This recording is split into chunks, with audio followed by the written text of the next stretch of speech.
Buenas noches, amigos. Los orígenes de la música parecen confundirse con los del lenguaje y con los de la propia humanidad.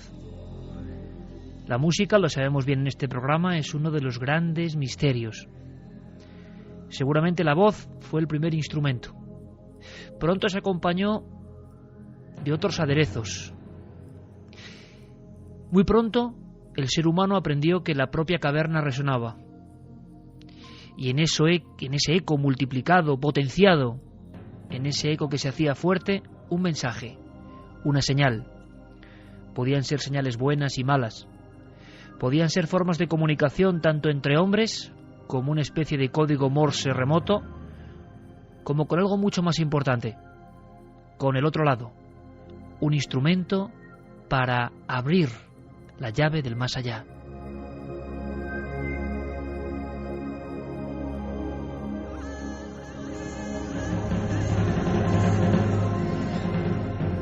Nadie sabe cuándo comienza el hombre a componer de alguna forma sus primeros ritos.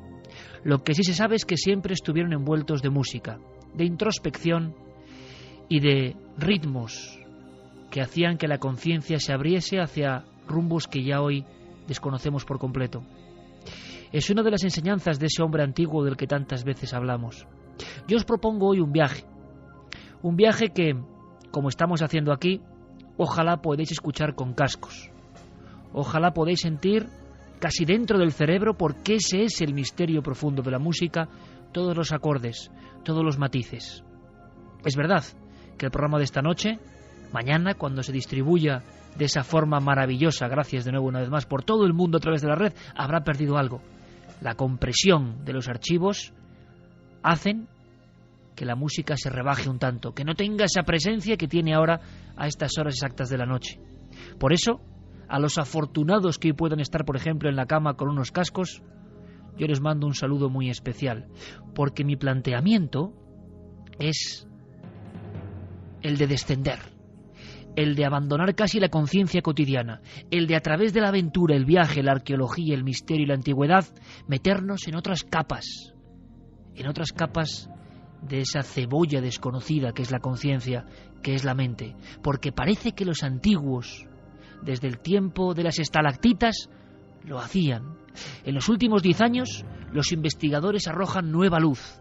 Algunos valientes de universidades prestigiosísimas se ponen sus trajes de espeleología, descienden a las cuevas o acuden a los lugares de rito antiguo, Stonehenge, Chavín de Huántar, lugares como la Gran Pirámide, lugares como, por ejemplo, los cromlech o los dibujos sagrados para los cielos, y se dan cuenta, milagro, casualidad, conocimiento oculto, de que suenan distinto, e intentan reproducir los mismos códigos musicales, intentando a la vez construir instrumentos de aquel tiempo.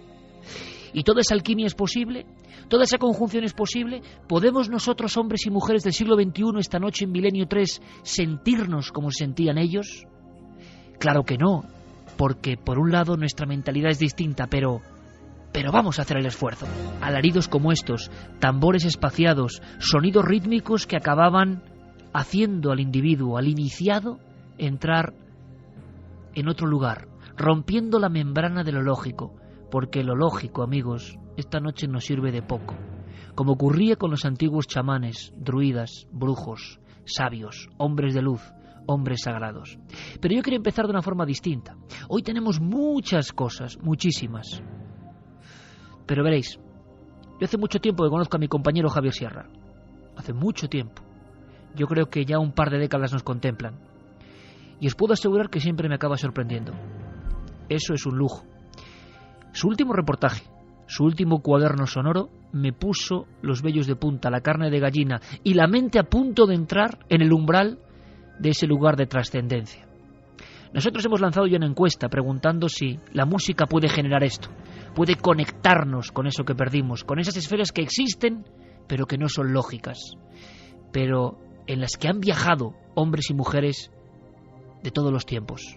¿Podemos esta noche lanzar el anzuelo con la música? ¿Entrar en esas burbujas del tiempo y el espacio? Bueno, Javier hizo un cuaderno sonoro. Yo lo escuché con mucha atención. y creo que merece la pena muchísimo que lo escuchéis y que luego entremos poco a poco en algunos de estos templos y que escuchemos abriendo el alma, escuchemos sintiendo. Este cuaderno sonoro concentraba una serie de estudios que van entrecruzándose como las aguas de un río, estudios de diferentes lugares. Javier los unió de una forma, repito, excepcional. Yo quiero que entendáis cómo él juega con la música, que lo escuchéis. Abramos pues las tapas de este grueso cuaderno de tantos y tantos años de investigaciones, de viajes y también de músicas, ¿por qué no? Estamos investigando en la historia, estamos viendo piezas, documentos, legados, pero ¿y los sonidos? Son tan etéreos que no se pueden atrapar, pero seguro que significan cosas.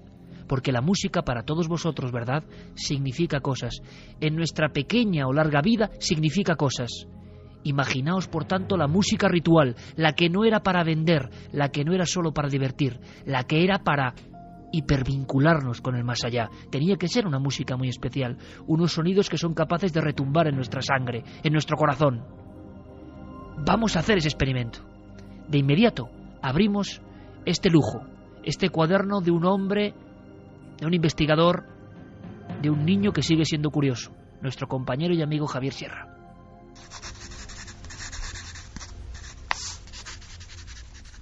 Hoy abro mi cuaderno sonoro para proponerles un nuevo viaje en el tiempo, pero no uno cualquiera. En esta ocasión volaremos al pasado más remoto, a la época en la que se levantaron algunos de los monumentos de piedra más grandes de la historia. Moles como Stonehenge o las grandes pirámides de Egipto, y cuya función exacta todavía hoy sigue siendo un misterio.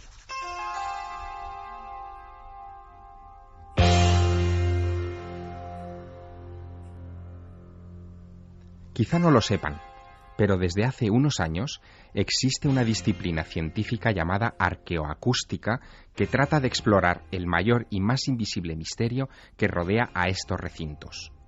Hasta hace poco, nadie imaginaba que estábamos ante verdaderas cajas de resonancia, lugares de una acústica sorprendente, concebidos, sin duda, para impresionar a nuestros antepasados. Tome asiento, por favor. Relájese y por un momento cierre los ojos e imagine que ha dado un paso atrás en la historia, hace más de 4.500 años. Nos dirigimos a pie, atravesando el desierto de Giza, a las afueras del Cairo, rumbo a la Gran Pirámide. Sobre la arena dorada el calor es sofocante. Rachas de aire hirviendo nos empapan de sudor. Queremos llegar al corazón de este monumento para presenciar algo excepcional. En la Cámara del Rey, gravitando en una sala revestida de granito rojo, bajo 9 gigantescas losas de 400 toneladas cada una, este recinto se nos va a revelar como una colosal cámara de resonancia. Escuchen. En mayo de 1976, Paul Horn, un músico afincado en Canadá, llevó sus instrumentos musicales al Cairo para poner en marcha un experimento único. Iba a quedarse varias horas a solas en la Gran Pirámide con la intención de hacer allí pruebas acústicas con su voz, sus tambores y sus flautas.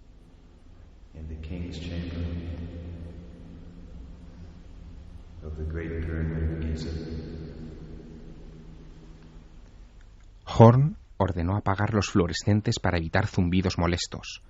Colocó un micrófono estéreo en el centro de la sala y durante 3 horas consecutivas puso su magnetofón a grabar. Lo primero que le llamó la atención es que en esa sala construida con arreglo a la llamada divina proporción, el eco de su voz se mantenía hasta casi los 8 segundos y era devuelto a sus oídos como si allí hubiera un coro. Nuestro músico no estaba preparado para aquello. Tomó sus flautas y comenzó a improvisar. Fue todo un hallazgo. Por unos minutos, la Gran Pirámide le pareció una criatura viva, que respiraba, con la que podía llegar incluso a comunicarse. Después de aquello, Paul Horn se haría mundialmente famoso por sus solos de flauta en lugares como el Taj Mahal, el Palacio de Potala o la Catedral de Vilnius, en Lituania. Pero justo con esta grabación, en apariencia tan simple, Horn había descubierto algo importante. que los monumentos de la antigüedad resonaban.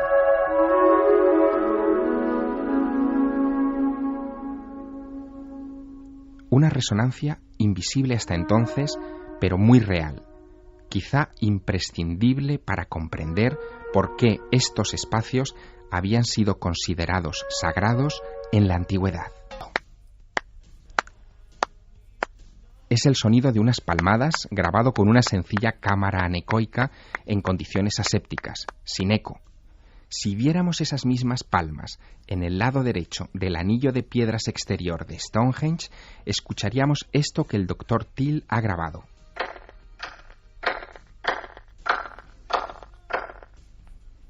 Curioso, ¿verdad?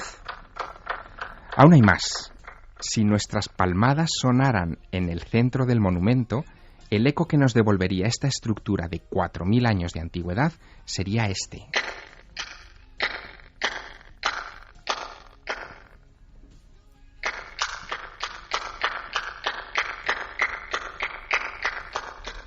Ahora, por favor, imagínenlo con tambores. ¿No es increíble?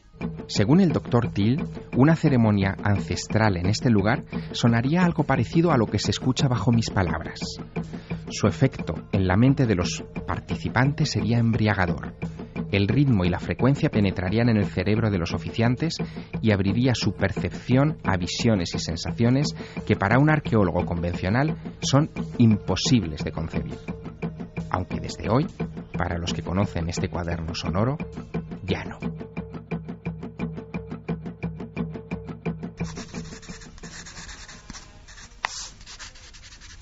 Esta es la lección que he aprendido en este pequeño viaje en el tiempo. Para comprender el pasado, no solo hay que examinar sus ruinas, también hay que prestar oídos a cómo suenan. Yo ya lo he hecho. Escuchen sin ir más lejos esto. Esta es la acústica del sarcófago de Keops. Como comprenderán, ya no viajo más sin mi grabadora en la mochila. Nunca se sabe lo que una buena grabación puede decirnos de un lugar sagrado del mundo antiguo.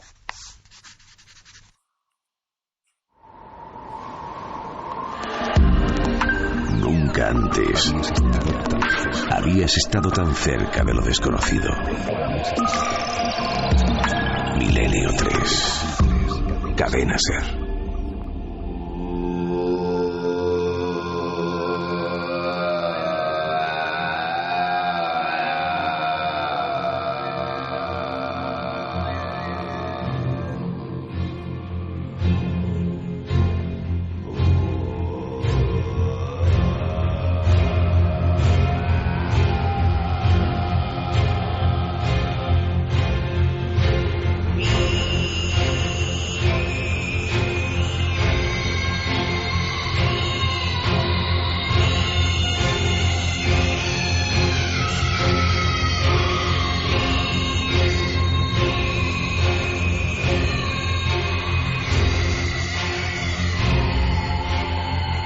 Racimos de voces humanas, racimos de voces chamánicas, racimos de sentimientos que parece que a veces se quedan en los lugares.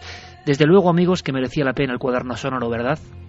Y el apunte que trazaba nuestro compañero con mano firme en las hojas de lo que es también su vida de investigación, merecía también que ampliásemos perspectiva. Nada más escuchar este documento de Javier Sierra, yo supe que había que ir un poco más allá, que él mismo fuese guía y que supiésemos esta misma semana, para disfrutar todos de ello, qué se está haciendo en eso de la arqueoacústica, en la arqueomuseología, qué están haciendo algunos investigadores con los medios más avanzados. Hay quien dice que hay ciertos ecos que ya hemos escuchado, que incluso la más moderna tecnología no es capaz de alcanzar. Porque esos ecos, ese sonido de la piedra milenaria, ese estudio de la proporción en la antigüedad, todo ese código perdido, resuena en nosotros de una forma completamente diferente. ¿Os imagináis los ritos de los chamanes en los 5 continentes? Porque hay algo que no varía. 5 continentes y miles de años de historia y lugares de peregrinación donde, a través de la música, se conectaba con el otro lado. ¿Por qué la música desde la prehistoria como, de alguna forma, entrada directa en el mundo de las tinieblas o de las luces, en el mundo de la oscuridad y en el mundo de lo diáfano. Al igual que en el alma humana, parece que también hay dos tipos de resonancias. Vamos a ahondar en ellas. Tenemos, por supuesto, las vías de contacto abiertas. Milenio3, con número, @cadenaser.com. En Facebook y en Twitter, por supuesto, las redes sociales directamente vinculadas con el trabajo de Guillermo León, recogiendo ya todas vuestras opiniones, porque, ojo, hoy, a través de todas las vías de contacto y, por supuesto, también del lienzo blanco en cadenaser.com, queremos saber no solo opiniones, sino, ya me entendéis, sensaciones.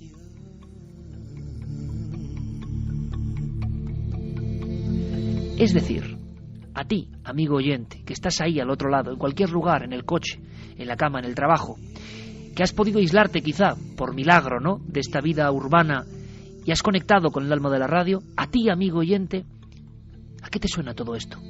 ¿Por qué te retumba de una forma especial? ¿Te sobrecoge?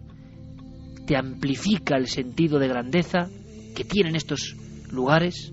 ¿Te sientes mejor? ¿Te sientes peor? ¿Por qué no hacemos el experimento?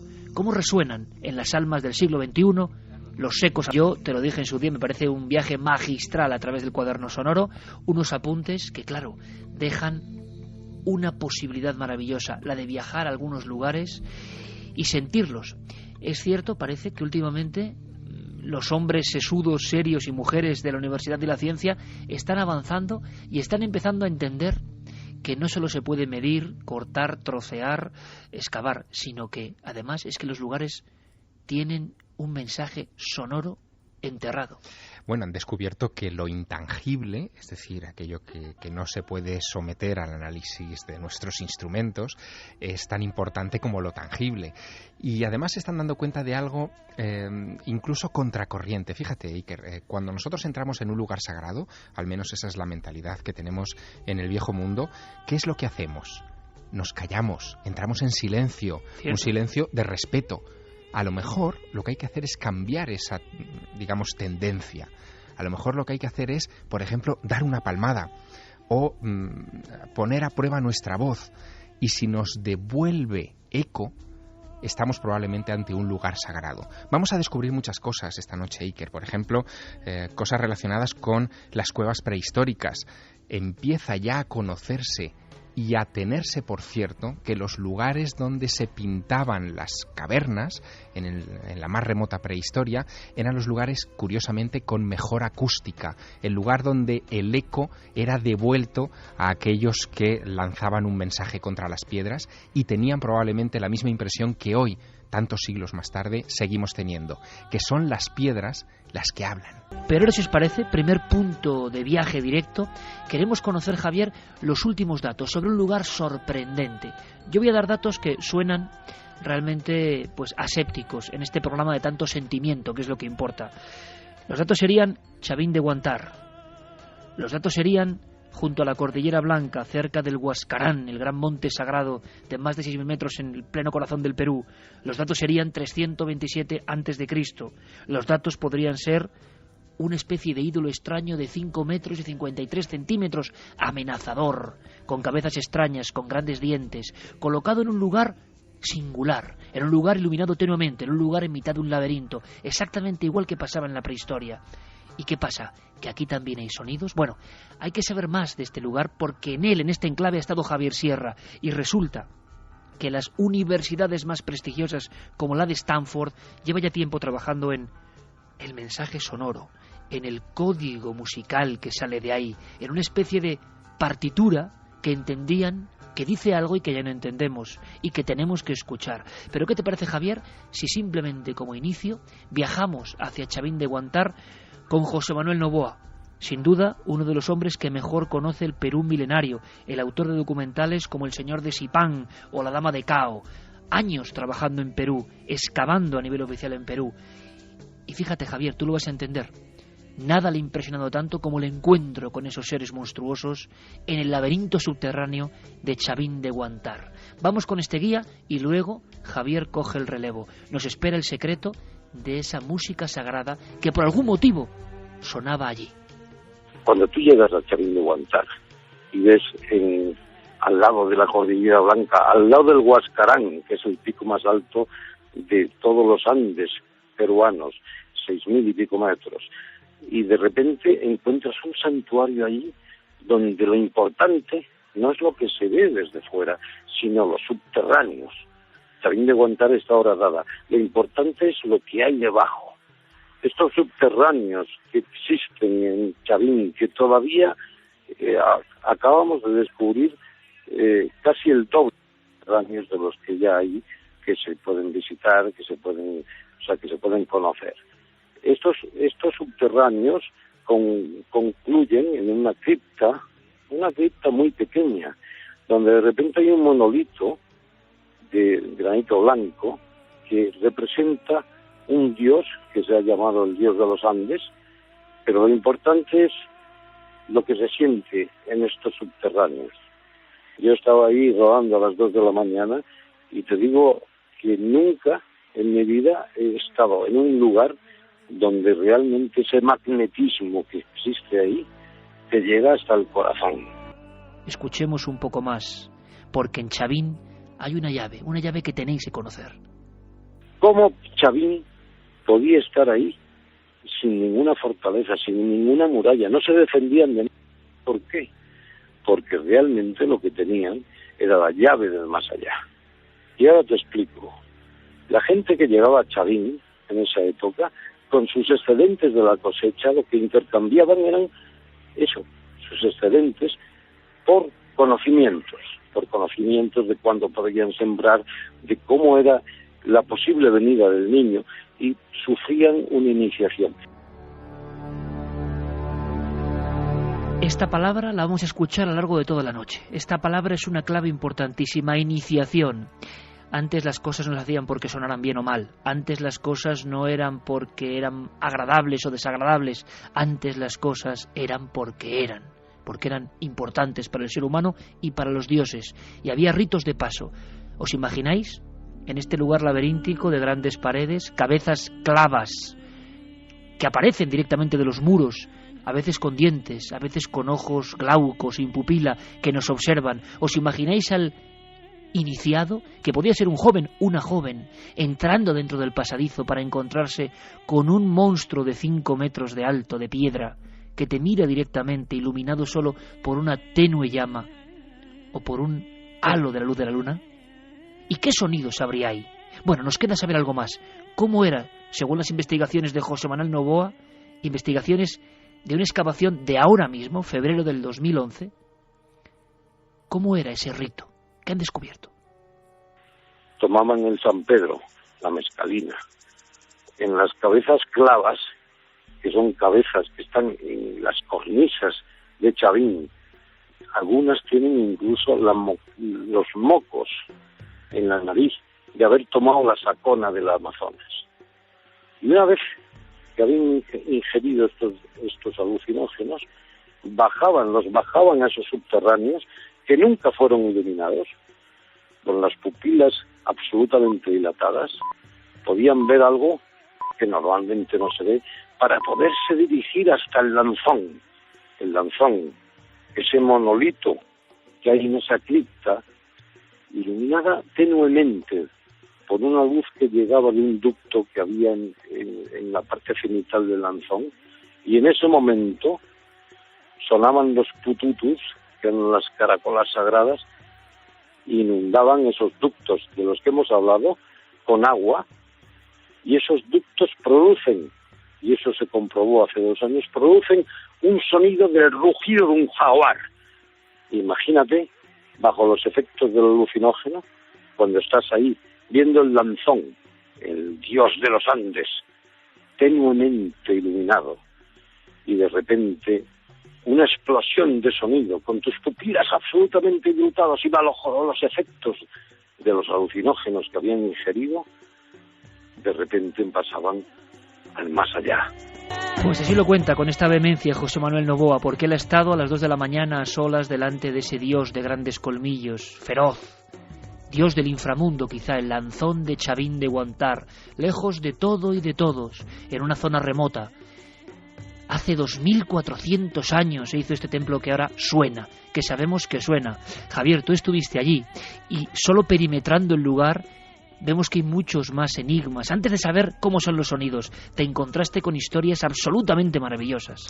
Me encontré con historias alucinantes, Iker. Chavín de Guantar está a unos 250 kilómetros al norte de Lima. Llegar allá en abril de 1999, que es cuando yo hice mi primer viaje al lugar, fue una aventura tremenda, pero valió la pena, porque allí me encontré con un personaje único, con Marino González. Tenía 85 años, él fue mi guía por todas las ruinas de Chavín, y él acababa de ser cesado por el presidente Fujimori como conservador y director de esas ruinas. Lo había nombrado protector vitalicio, pero este hombre se conocía aquel lugar como la palma de su mano. Él había visto algo que creo que es importante para ponernos en situación esta noche. Ese lugar fue inundado por un aluvión de barro en 1945. Hasta el año 45 estaba despejado. Todo el mundo sabía más o menos dónde estaban los edificios y los subterráneos, pero en el 45 quedó anegado en el fango, y durante años y años, décadas y décadas, se ha estado excavando sobre lo que recordaban los ancianos y también sobre lo que recordaba Marino González. Lo que no se podía esperar, don Marino, que desgraciadamente ya ha fallecido, lo que no se podía esperar es que en uno de aquellos reductos, en uno de aquellos pasadizos subterráneos de los que vamos a hablar esta noche mucho, se habían encontrado quizá las pistas para descifrar el enigma. Habían encontrado, Iker, restos de gigantes. Escuchamos cómo me lo decía Marino en aquel abril del 99. Hay una galería que no se puede continuar con descubrimiento porque hay vigas caídas, rajadas, que no se puede continuar. Hay encontrado restos humanos que debe ser Chavín. Midiendo el fémur, se ha comprobado que ha llegado a tener la estatura de 2 metros. ¿De 2 metros? 2 metros. Así que este dato se confirma con los datos de los cronistas del 1554, Cieza de León, Vázquez de Espinosa. Dice que los habitantes de Chavín eran gigantes.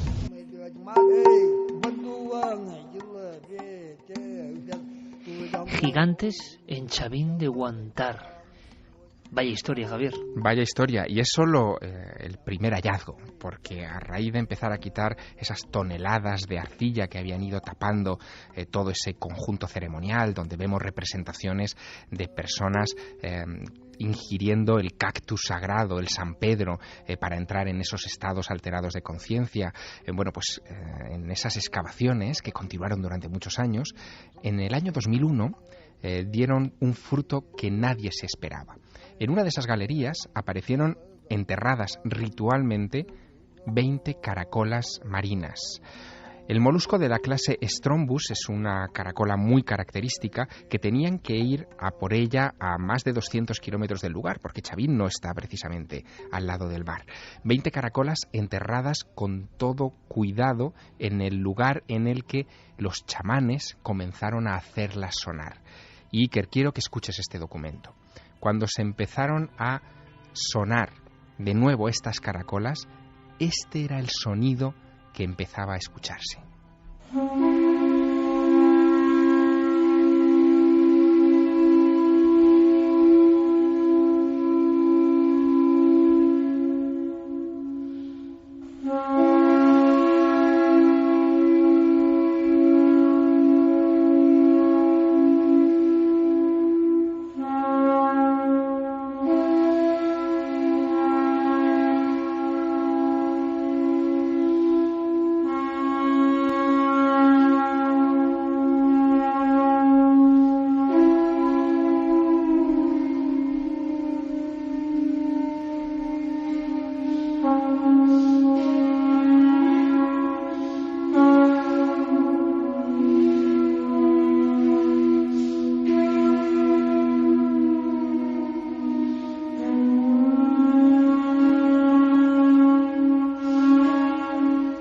No es difícil imaginarse el impacto, ¿verdad, Iker?, que podía causar esto estando en el interior de esos túneles. Hombre, ahora mismo cientos de miles de amigos están escuchando las entrañas del templo más enigmático, quizá del norte del Perú, Chavín de Guantar, y que ellos se imaginen delante de esa figura, de una figura tremenda, que le pongan los ojos, los dientes, la cara que ellos quieran, que se imaginen en ese pasillo estrecho, oscuro, claustrofóbico, a solas. Escuchemos un poco más, Javier.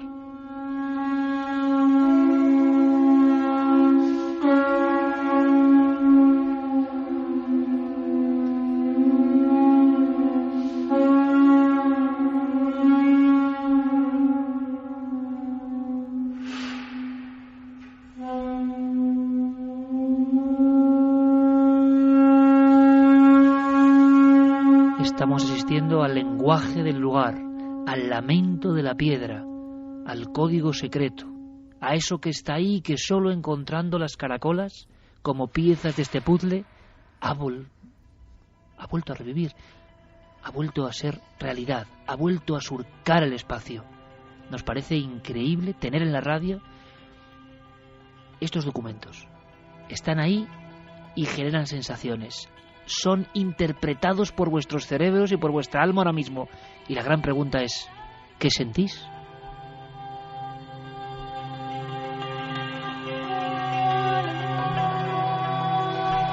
En Chavín suena un lenguaje extraño y vamos a saber algo más. Últimos datos que trae Javier Sierra, pero antes, Carlos Largo, compañero, buenas noches. Buenas noches, Iker. Bueno, impresionante el sonido de una caracola. Claro, para muchos, científicamente, simplemente el sonido de una caracola. Para las culturas antiguas, nada de eso. El hablar de la piedra, del pasado y seguramente de las ánimas que siguen ahí en creencias antiguas, que nos hablan, que nos dicen cosas.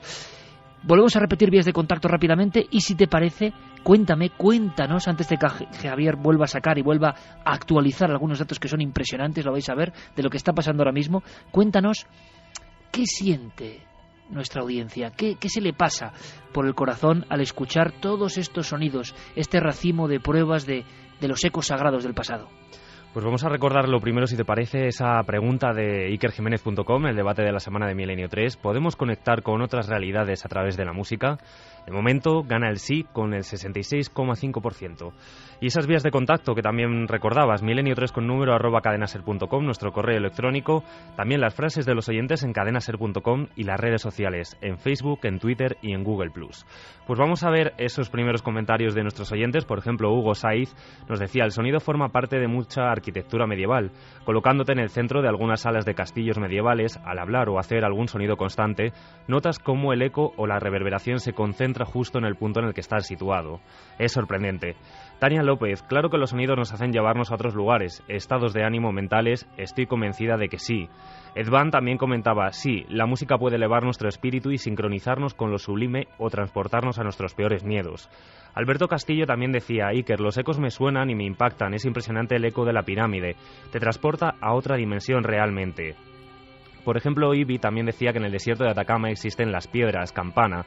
Al ser golpeadas suenan como el tañido de las campanas. Alonso nos escribía desde Suecia. Nos decía que en la soledad de esta noche, la majestuosidad de la noche, el tema de introducción sobre los sonidos de sitios milenarios es estremecedor. Eris también nos decía: música y poesía se entrelazan en el ritual chamánico. Sonido y ritmo, más nombrar aquello que no está presente, te acercan a lo espiritual.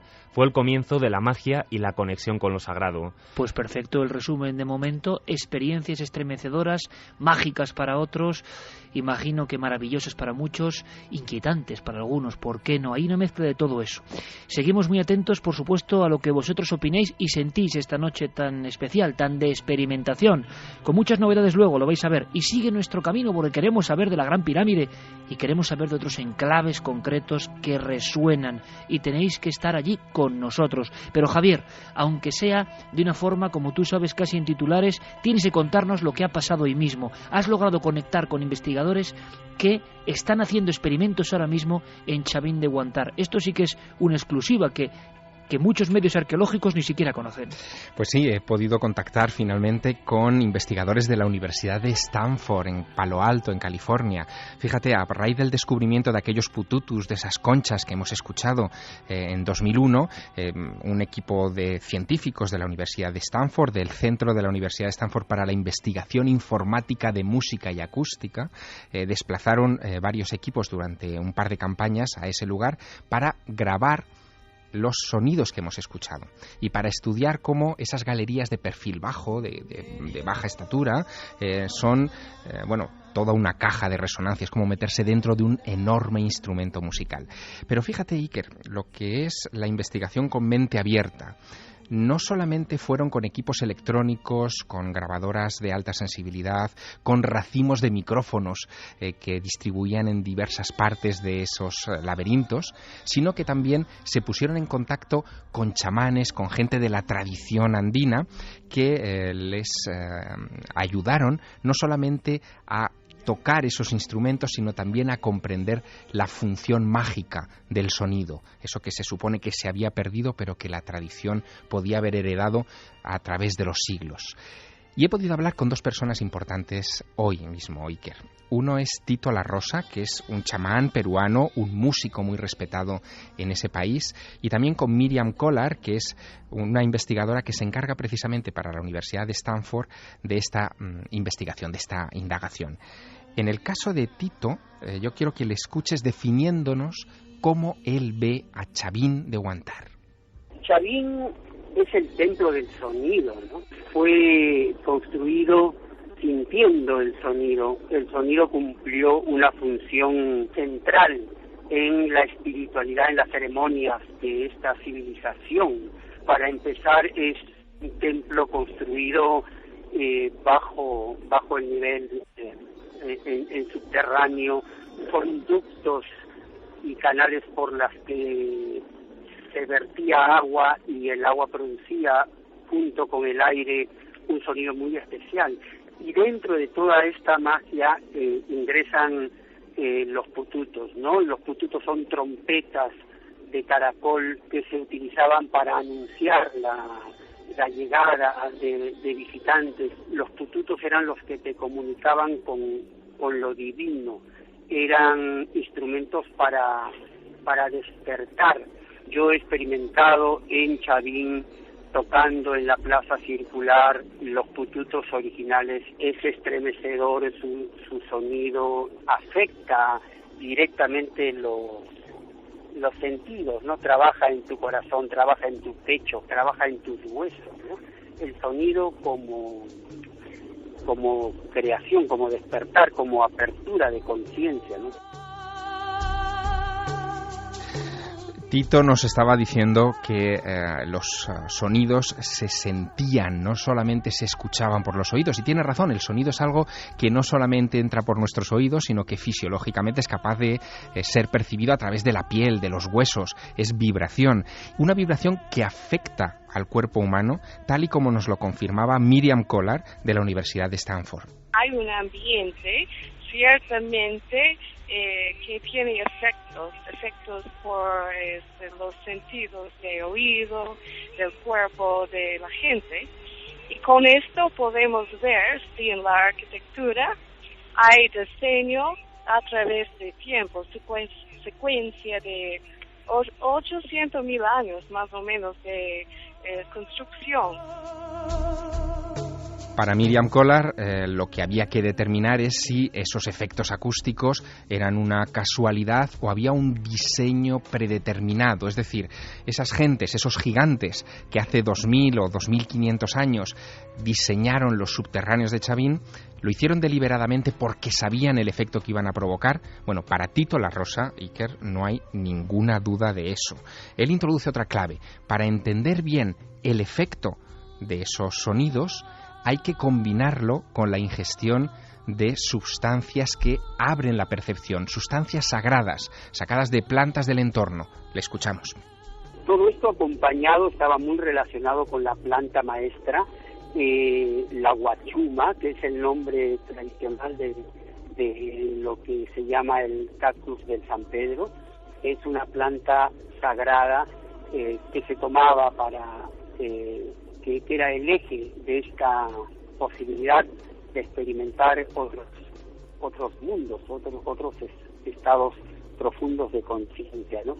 No solamente se tomó el San Pedro, también estuvo presente la planta de la ayahuasca, la planta madre, porque hubo mucha comunicación con la selva, y también una planta maestra que se llama la huilca, que entonces era una conjunción de plantas maestras que llevaban a lo profundo, ¿no? Al Chaupín. Finalmente, ¿qué cosa es Chavín sino tu Chaupín, tu centro, ¿no? Chavín realmente no es Chavín, o sea, es Chaupín.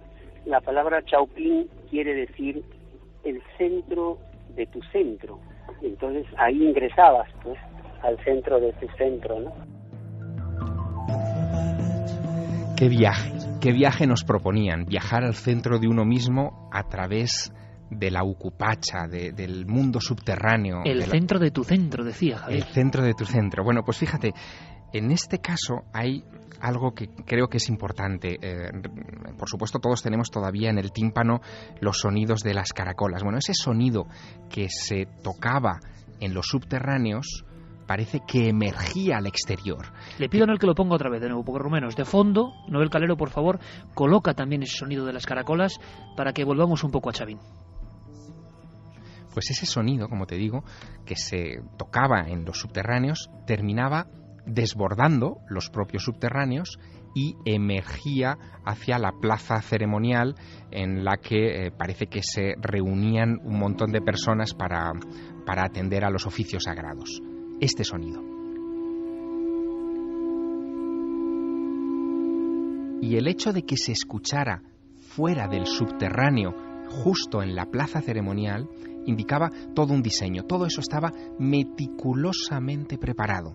Tanto es así que Miriam Collard, de la Universidad de Stanford, llega a una conclusión tras hacer un hallazgo. La escuchamos. Todo esto acompañado, estaba muy relacionado con la planta maestra, la huachuma, que es el nombre tradicional de lo que se llama el cactus del San Pedro. Esto ya nos lo ha contado. El corte exactamente de Tito La Rosa, uno de los grandes músicos peruanos. Y vamos al último corte. Claro, que decía una frase que era tremenda, que era: se siente en el pecho, se siente en el corazón, se siente en los huesos. En fin, vaya frase de todo un músico. Creo que ahora sí tenemos el documento. Hemos descubierto que hay un ducto haciendo de la galería de Lanzón su oráculo, su centro más importante del sitio. Hay un ducto que arquitecturalmente es como un filtro por sonido, especialmente por los estatutos, los artefactos de Chavín. Entonces, por el sonido de estos 20 instrumentos específicos del sitio, su sonido no más sale de la galería alrededor del Lanzón hasta la plaza circular en el exterior. Y todo un ducto que arquitecturalmente es como un filtro por sonido, especialmente por los estatutos, los artefactos de Chavín.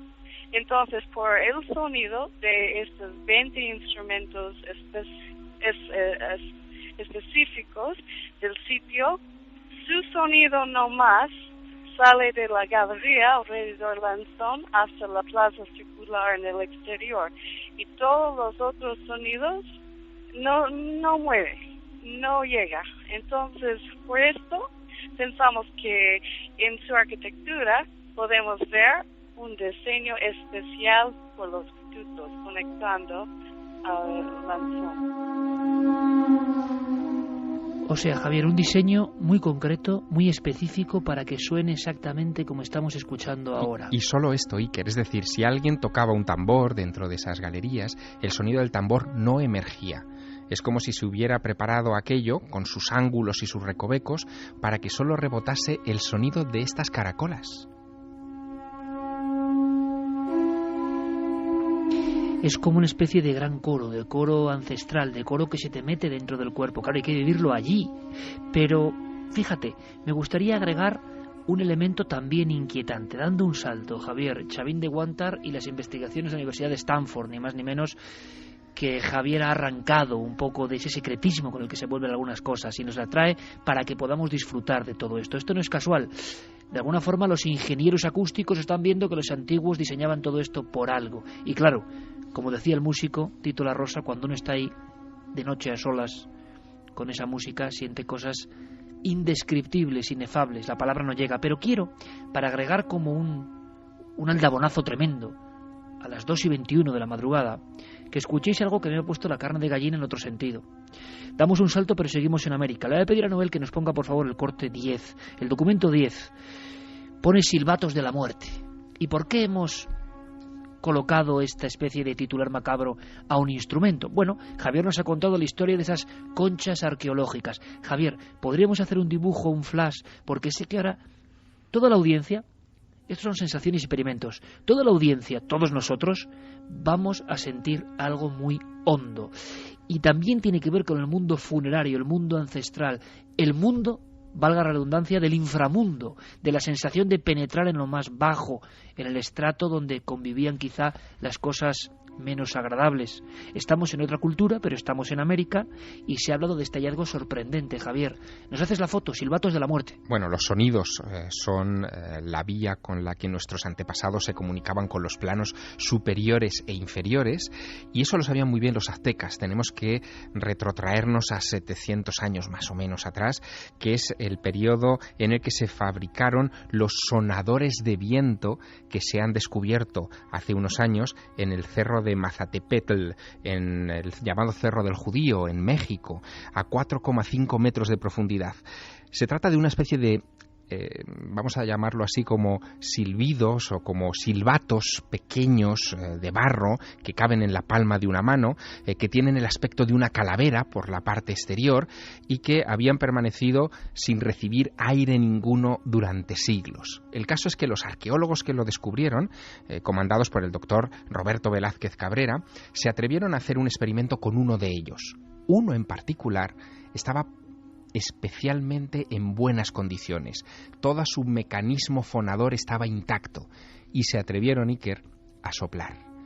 Soplando a través de ese instrumento, descubrieron que estaban ante un llamador de los muertos, un silbato de la muerte.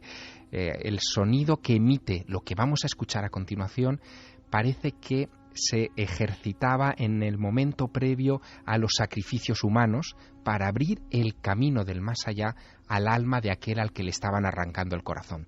El sonido, Iker, estremece.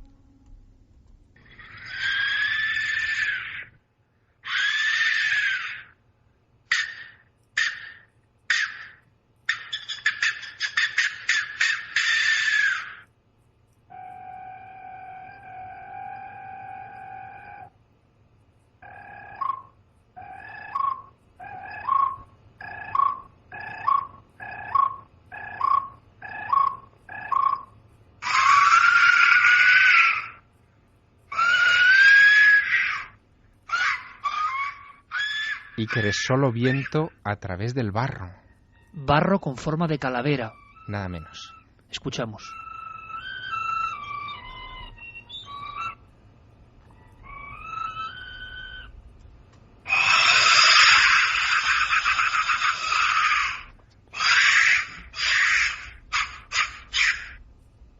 Sonido percutiendo el interior de uno de estos silbatos intactos de la muerte. ¿Es arqueología o es algo más? Yo, escuchando esto, me estaba imaginando esa iconografía poderosísima, riquísima del mundo, del inframundo, de los demonios de los aztecas, caminando en peregrinación, en hilera, quizá dispuestos al sacrificio, y a veces entre los vivos una calavera que ríe, que nos mira riendo, y parece que escucho su carcajada con esto.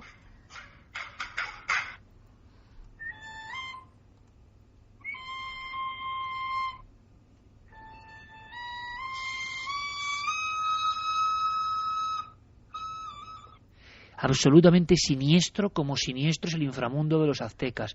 Por favor, pensad en esto. Llegan los arqueólogos, descubren entre la tierra estos silbatos, los hacen sonar, vuelve el viento después de prácticamente 13 siglos y sale ese sonido. ¿Casualidad? Permitidme que lo dude. Corramos un tupido velo, Javier, que esto nos ha puesto los pelos de punta de verdad. Esto era la danza macabra de verdad, el castañeteo casi de los dientes de la muerte riéndose de verdad. Vamos a algo más amable, porque en toda América vemos que los lugares de culto resuenan. Eso está claro.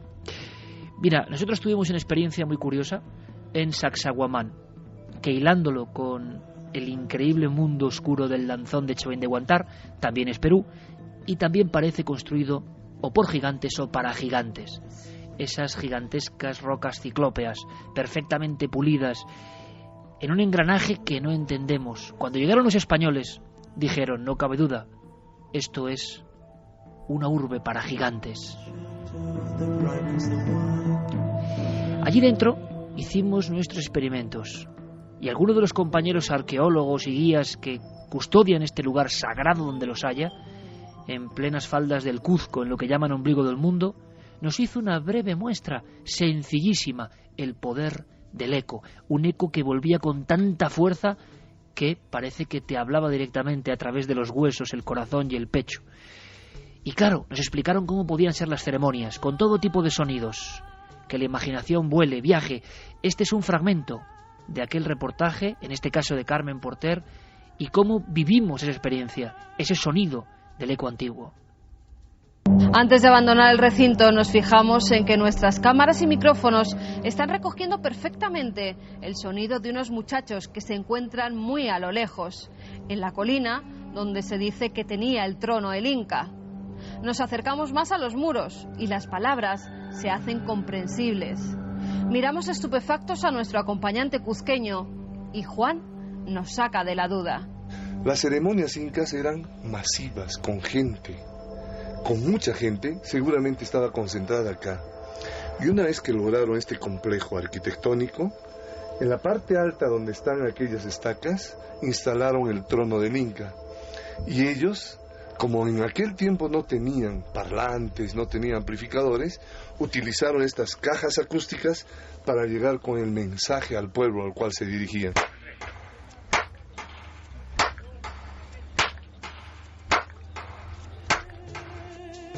Un eco que parece el doble, el espíritu, la sombra, lo que te acompaña, que te devuelve el sonido. Y claro, ¿cómo podía ser interpretado en la antigüedad? Esto ocurre en otros lugares, sobre todo toda América, que le estamos recorriendo arriba y abajo, tiene estos sitios que responden, pero que a la vez generan una armonía sagrada. Bueno, estamos recibiendo decenas y decenas de mensajes de gente que de verdad, se ha aterrorizado, hay que decirlo. No me extraña. Que se ha sentido en la soledad de su casa mal. Bueno, hay un experimento ahí. Ese sonido de hace 13 siglos que Javier Sierra de alguna forma nos rescata, ha generado de inmediato una sensación en nuestra audiencia.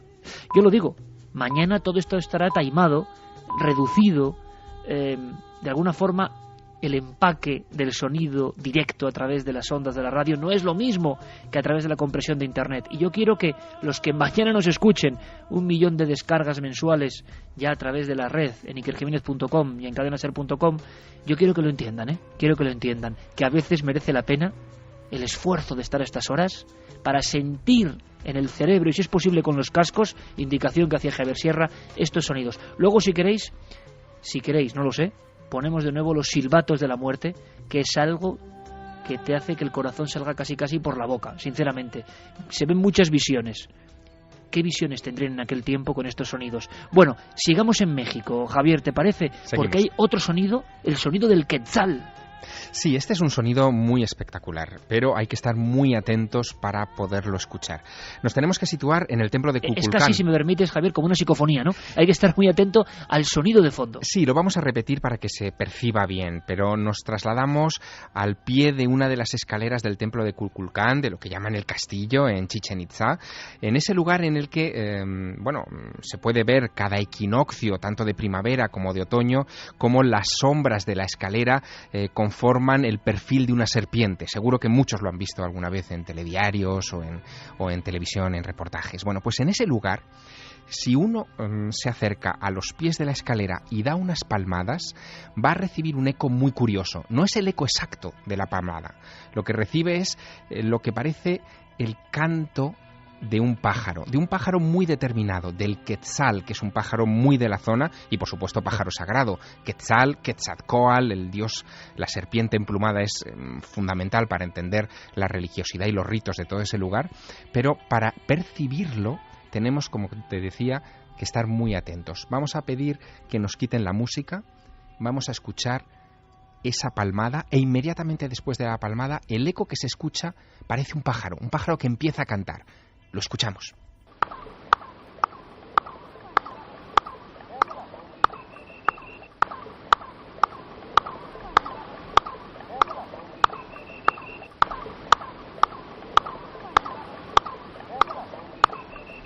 Ahora imagínate miles de palmas en ese lugar, miles de gorjeos, de quetzales, de pájaros sagrados que de lo invisible, de la nada, de esas piedras de la pirámide que asciende a los cielos, a la patria del dios Quetzalcóatl, te responden.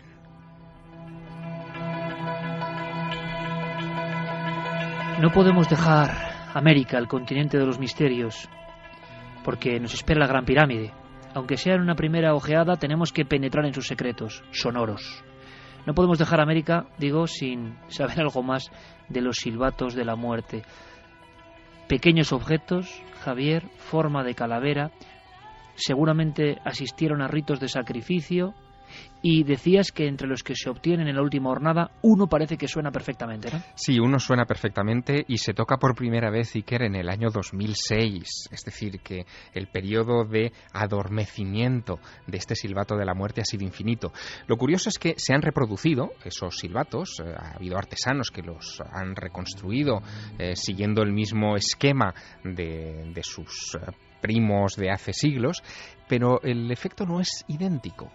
Es mucho más, yo te diría que más penetrante el que es el auténtico, el que hemos escuchado esta noche aquí. Mira, el que vamos a escuchar otra vez. Sí, el doctor Roberto Velázquez Cabrera decía que si se tocaran dos silbatos de la muerte simultáneamente, y dice textualmente, se producen batimentos infrasónicos complejos que generan estados alterados de conciencia, psicodélicos y alucinógenos. Madre mía, pero como siempre, ¿por qué será? Que no me extraña, Javier, lo que dices. Lo hemos contado muchas veces, ¿no? Experiencias de estar contemplando una figura real de arqueología, por ejemplo, de barro. Yo recuerdo una muy gráfica, una experiencia que me marcó profundamente. Supe lo que era la diferencia. Recuerdo perfectamente en ese habitualmente solitario museo arqueológico de Ibiza, en lo alto de la ciudad, junto a la torre románica, y había unas figuras tremendas de los cartagineses y de los fenicios, sobre todo, que habían aparecido en zonas marítimas y algunos incluso en caletas de la isla. Eran figuras pues con esa espiritualidad, con esa cosa extraña, con ese algo.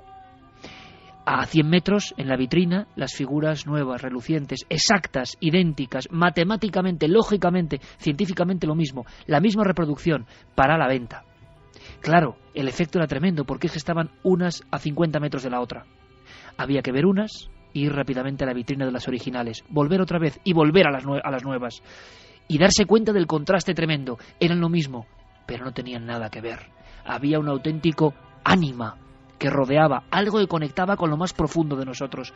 Dicen los físicos más avanzados de la física cuántica, dicen los filósofos, dicen los psicólogos incluso, que las últimas formas de espiritualidad en este mundo de hoy, las últimas llaves de ese más allá, de esa cosa que no es lógica ni es medible, pero que está, son la música y el arte antiguo.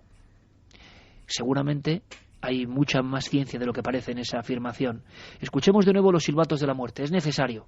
Nos hemos quedado tan helados que hay que volver a escucharlos. Le pido a Noel Calero que en esta noche de cascos, en esta noche de transistores, que suena ya antiguo, todos cerremos los ojos. Hagamos la prueba, amigos.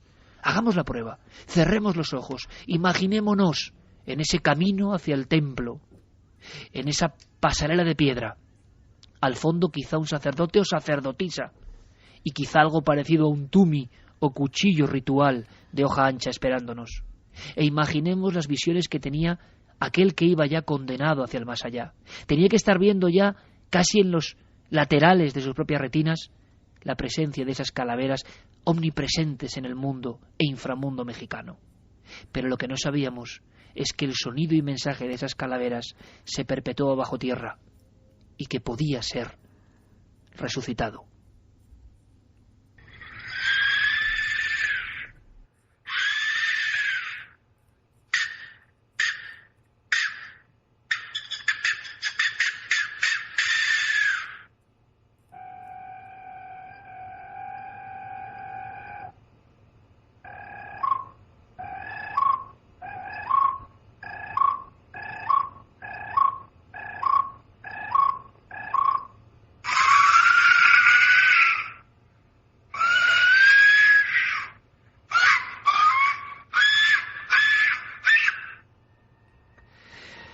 Creo que es suficiente, pero parece de verdad la risa de la procesión de los muertos y nos deja el alma.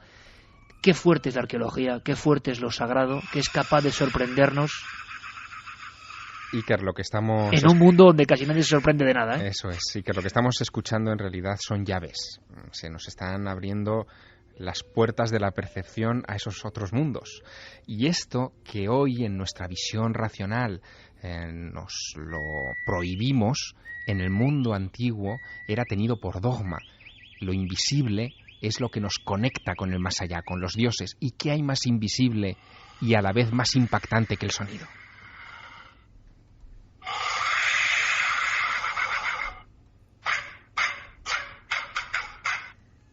Simplemente, y se ha grabado, el sonido expulsado. Científicamente, aire a través de un objeto con forma de vasija votiva. Sí, esto dirían los arqueólogos, pero quizá esto sea lo que menos importe.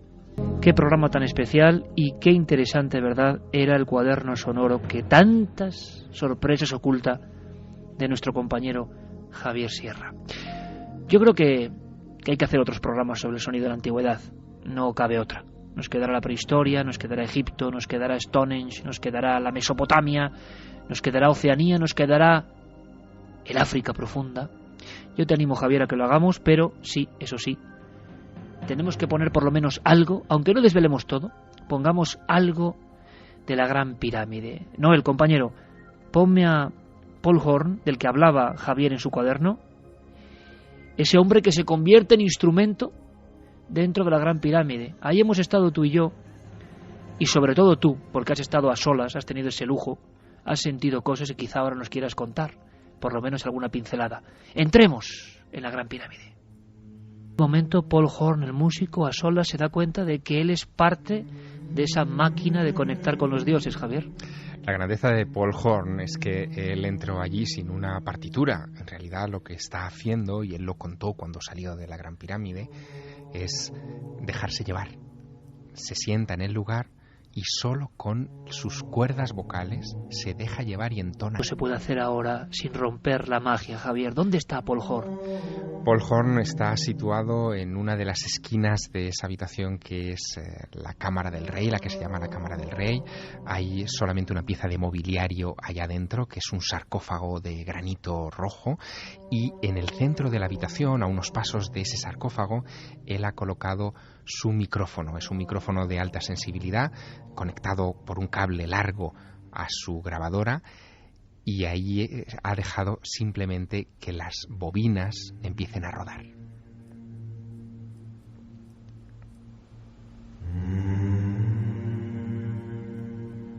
Está solo, Iker, totalmente solo. ¿Te identificas con esta experiencia, Javier? Absolutamente. Yo, de hecho, cuando estuve solo en la Gran Pirámide, muchos años después, en 1997, hice también alguna prueba de esta clase. Tratar de entonar algo, un tono sostenido, una especie de mantra, y la verdad es que dejé de hacerlo porque me asusté. Impacta. Es como si de repente esas paredes que tú sabes que son rectas se abombaran y empezaran a devolverte el sonido. Es como si se arquearan, como si fueran tela. Y bueno, yo creo que ese momento fue muy, muy impactante, y me descubrió que el sonido es esencial para entender esos lugares. De hecho, es la llave que los abre. Vamos a escuchar las flautas. ¿Cómo sonaban las flautas dentro de la Gran Pirámide? En un momento dado, Paul Horn se da cuenta de que todo eso es un enorme condensador de sensaciones, emociones y cosas imposibles de explicar. Los músicos están muy cerca de esas cosas. Los genuinos músicos, los que sienten como Paul Horn. Me lo imagino ahí solo, con sus aparatos. Tendremos que hablar con el Javier, desde luego. Tiene 82 años, ¿eh? Seguro que si podemos hablar con él. Vamos a escuchar un poco cómo retumbaba la Gran Pirámide con el sonido tan peculiar de la flauta. Fijaos, dicen que el primer instrumento, artefacto al margen de la voz humana, fue la flauta en huesos de pájaros, flautas en la prehistoria. ¿Cómo suenan en Egipto? Suenan así. Ahora mismo, en este preciso instante, nuestras células, lo más profundo de nosotros, nuestras moléculas, están encontrando, porque así es la física más profunda, un eco, están reverberando con algo que tiene el sonido, tiene la fuerza, tiene la entidad de los prácticamente 5.000 años de historia de la Gran Pirámide. Y toda esa historia, todo ese conocimiento, toda esa magia, la asimila nuestro cuerpo y quizá partes inconscientes de nosotros acumula ese saber. ¿Quién sabe? Seguro que los antiguos así pensaban. De otra forma es imposible concebir estos diseños de la arqueología musical. Ha sido un breve viaje porque, viendo la perspectiva que se abre con todo esto, Javier, tenemos que ahondar, tenemos que recorrer los 5 continentes y tenemos que traer a nuestros amigos más piezas que nos hagan casi rebrincar como esta noche. ¿Qué te parece? Pues sí, y además deberíamos incorporar en nuestro equipo de investigación no solamente una grabadora para dejar constancia de todos estos momentos, sino también algún instrumento musical, una flauta, un cuenco tibetano, sí. Algo que, en fin, que se pueda llevar, que sea fácil, que podamos percutir todos y poder comprobar los efectos en el lugar. Déjame contarte que Paul Horn graba unos años antes de este disco otro que se llama Inside en el Taj Mahal en 1968, en ese año en el que en torno al Taj Mahal y en torno a la cultura india se reúnen muchos artistas. Ahí está Shirley MacLaine, están los Beatles, Paul Horn está en medio de toda esa vorágine y en ese momento conoce al gurú Maharishi y a la meditación trascendental y todo lo que ello implicó en la cultura pop, pero en vez de decantarse por lo que hicieron estos otros artistas, él quiso comprobar que el sonido ayudaba a la meditación. Grabó un primer disco en el Taj Mahal del que vendió 750.000 copias.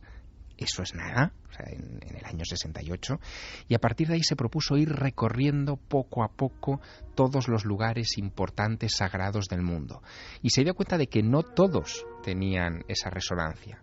Le costó encontrar otros como la Gran Pirámide o como el propio Taj Mahal, pero en su esfuerzo ha pasado varias décadas recorriendo todos los lugares y llegando a conclusiones muy curiosas. Por ejemplo, que hay puntos en la naturaleza no construidos por el hombre, sino por los dioses, que también resuenan como esto que estamos escuchando. Perfecto el colofón. Se abría esta historia, esta viñeta del pasado y del presente y del futuro con el cuaderno sonoro. Hemos disfrutado enormemente y nos guardamos, os lo aseguro amigos, un sinfín de documentos, de sonidos, de historias y de sensaciones. Javier, ha sido un auténtico placer, de verdad, y por eso tú y yo siempre llevamos música a cualquier lugar, ¿verdad? Es uno de los secretos que nos hace vivir las cosas con esta intensidad. Un auténtico honor, compañero. Gracias por enseñarnos este mundo y te aseguro que seguiremos indagando, pero es que eso es lo que ocurre, son las 2:47. ¿Y tú sabes lo que pasó a las 2:47 de hace 100 años? ¿Qué pasó? ¿No te imaginas? Sí, me lo imagino. 1.500 almas en apuros, en serios problemas. El Titanic, ahora mismo, justo ahora, y tiene que coincidir con Milenio 3, claro, ocurrió la tragedia. Solo puedo daros las gracias en nombre de todo este equipo, ¿verdad, Javier? Por el eco impresionante del programa Titanic del pasado domingo. Gracias de todo corazón. Luego hablaremos de eso, pero Carmen ha elaborado un informativo especial de noticias completamente desconocidas que se han sabido en los últimos días, que ni siquiera nosotros recogimos, y hay que emitirlas exactamente ahora, en el momento justo hace un siglo de la tragedia más mediática quizá del siglo XX, hay que decirlo. 100 años de misterios del Titanic que continúan. Javier, un honor y un placer, amigo, como siempre. Que siga la investigación y que siga la pasión. Un abrazo grandísimo. Otro para ti y seguirá el viaje. Personas nos han dicho que si ya estaba todo contado del Titanic, al ver el programa descubrieron que no, evidentemente. Lo increíble es que sigue habiendo aluvión de informaciones.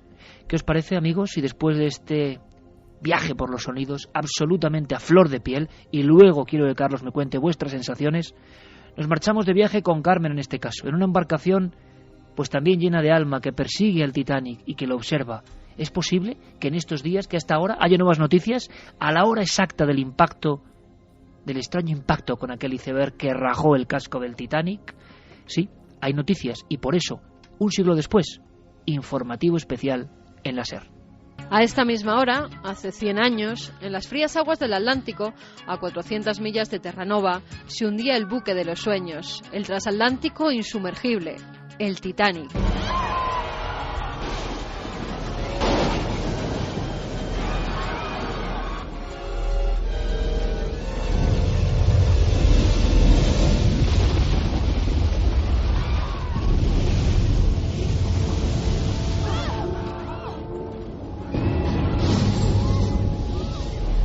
Desde que se produjo la tragedia se han realizado documentales, musicales, novelas, ensayos, series de televisión y películas. La primera de ellas solo un mes después de que el barco se hundiera. En mayo de 1912 ya se podía ver a la estrella del cine mudo Dorothy Gibson, que tras salvarse de morir bajo las aguas, decidió protagonizar en Salvada del Titanic el papel de su propia vida, utilizando incluso la misma ropa con la que se salvó del naufragio. La película se rodó a bordo del Olympic, el buque gemelo del Titanic, y no tuvo demasiado éxito, ya que el desastre estaba aún muy cercano. Sobre los restos del Titanic está esta misma noche el crucero MS Balmoral, que ha realizado la misma ruta que hizo el insumergible.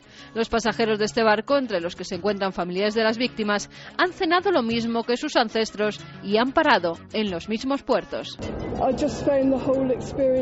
Es una experiencia muy emotiva y estoy muy contenta de haber podido participar, ha dicho la sobrina nieta de uno de los desaparecidos. Mi abuelo navegó en el Titanic como mayordomo de primera clase, sobrevivió en el bote salvavidas número 13. También han rezado por las víctimas en una ceremonia que se ha llevado a cabo en la proa de la embarcación, lo que nos hace volver a aquella gélida madrugada cuando se producen los hechos y vislumbrar a los 3 sacerdotes católicos que viajaban en los camarotes de segunda clase del Titanic. Los supervivientes los vieron rezando el rosario, celebrando misas e incluso confesando a los inmigrantes de tercera que parecían conocer cuál iba a ser su final. A los 3 sacerdotes se les ofreció un puesto en los botes salvavidas, pero rehusaron. Todos ellos murieron y forman parte de los conocidos como fantasmas del Titanic, ya que sus cuerpos nunca fueron hallados. En el Balmoral, además, viajan periodistas, escritores, investigadores y curiosos de 28 países diferentes. Algunos de ellos se sumergirán en pequeños submarinos desde donde podrán contemplar los restos del buque que se hallan a 4.000 metros de profundidad. Maximiliano Seitz, reportero de la BBC de Londres, es uno de los privilegiados que ha podido volver a realizar la ruta del Titanic y nos cuenta cómo están viviendo los familiares esa ruta. Hay varios parientes, incluso en el barco, por eso te decía que algunos lo ven como un poco morboso, hay gente vestida con ropa de la época. Hay como la escenificación del barco adentro es como parecida a la del Titanic. Entonces ha habido algunos que le han dicho, bueno, el Titanic en realidad fue una tragedia, porque vamos a hacer una fiesta de esto. Pero otros dicen, bueno, que quieren recordar el viaje que hubiera hecho el Titanic, ¿no? Porque la idea es que complete el viaje hasta Nueva York. Y viajamos hasta Belfast, donde se ha inaugurado el Centro Titanic, un descomunal edificio de 14.000 metros cuadrados, construido sobre el astillero de Harland y Wolff, donde se fabricó el barco. El recinto tiene 6 plantas divididas en diferentes salas, donde se recrean cabinas y camarotes, el lujoso comedor, o a través de pantallas interactivas uno se puede sumergir en los restos del naufragio, tal y como lo hicieron en 1996 los investigadores. Dios mío, es increíble, es increíble. Mira eso. Vaya.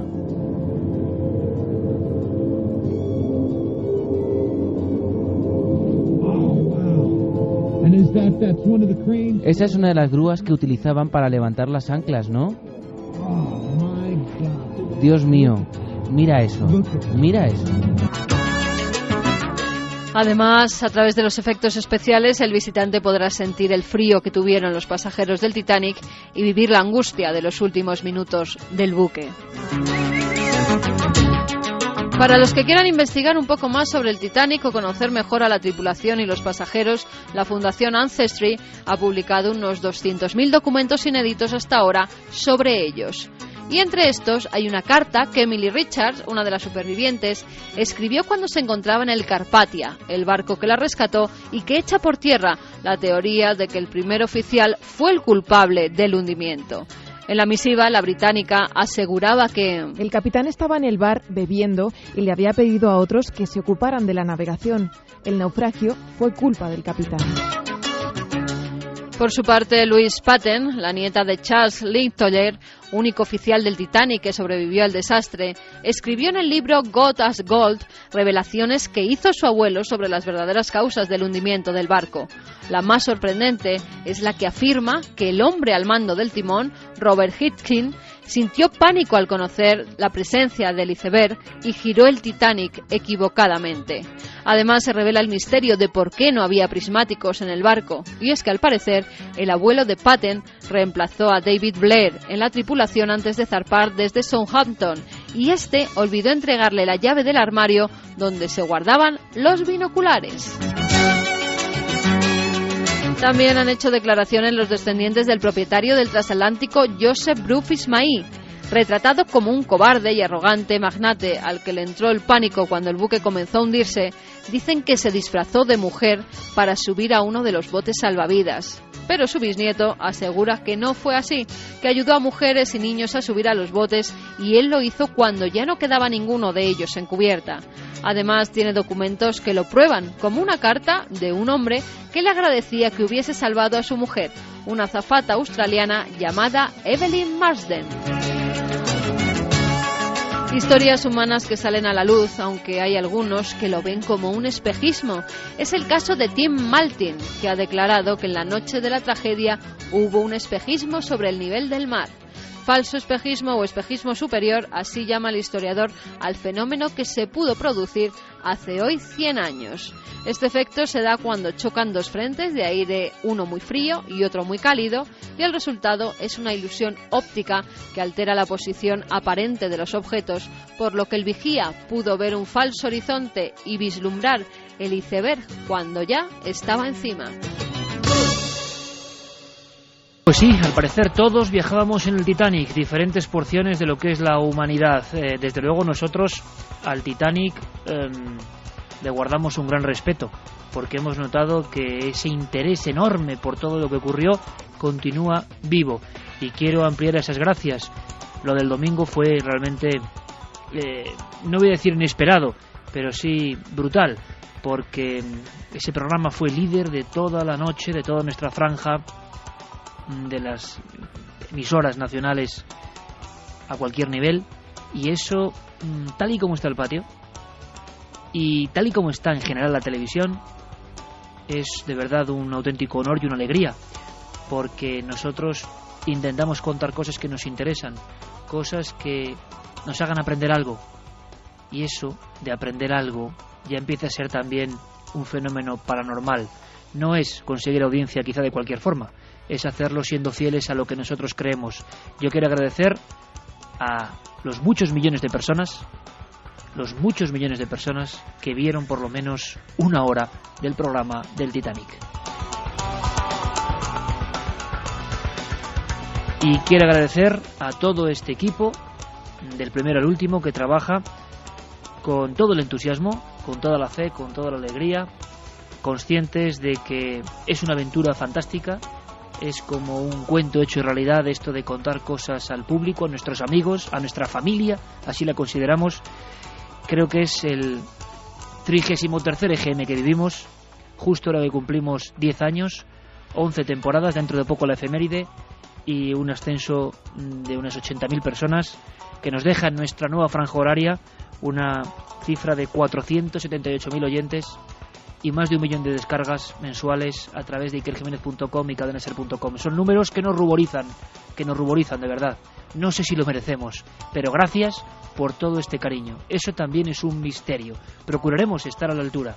Ahora las noticias y después mucho más. Milenio 3.